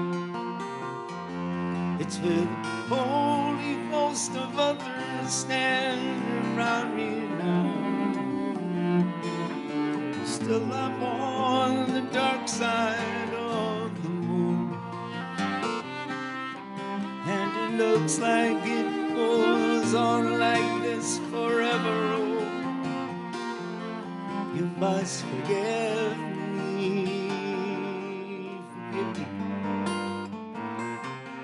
if I am gone to Carolina in my mind. By mind, I'm gone to Carolina. Can't you see the sunshine out there? Can't you just feel the moonshine? Oh, and it's just like a friend of mine to hit me from behind. Till I'm gone to Carolina in my mind. Till I'm gone to Carolina in my mind. Friends, I'm already gone. I'm gone. Say nice things about me, 'cause I'm gone, solid gone. You'll have to carry on without me, 'cause I'm gone. And I'm gone to Carolina in my mind.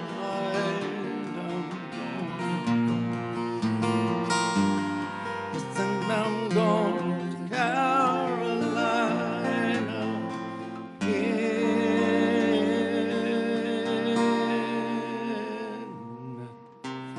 my mind.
Thank you. I hope that looks spontaneous.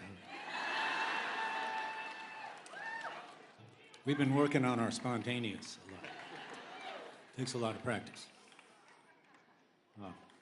How do we do? Oh, yeah. Another lullaby. Wish you a safe home. Thank you again for coming, for restoring,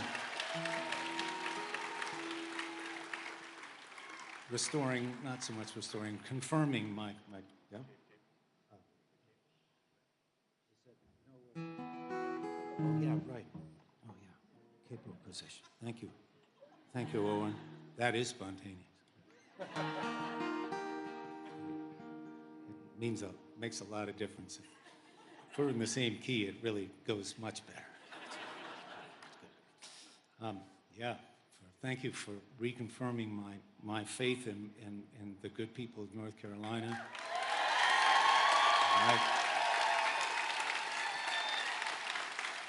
I feel it. And I think we've had enough division in this country, and it's been a political strategy that's worked for some people, but at a terrible cost to divide us like this. We don't need to be set against one another, and we hope that people can come around but we love them anyway, so we do, and we also we have to keep our faith in our system of elections and accept what we get as well.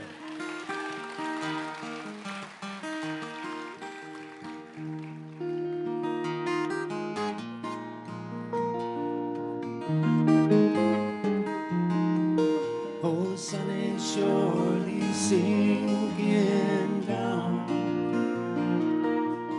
but the moon is slowly rising. So this whole world must still be spinning around. Yes, and I still love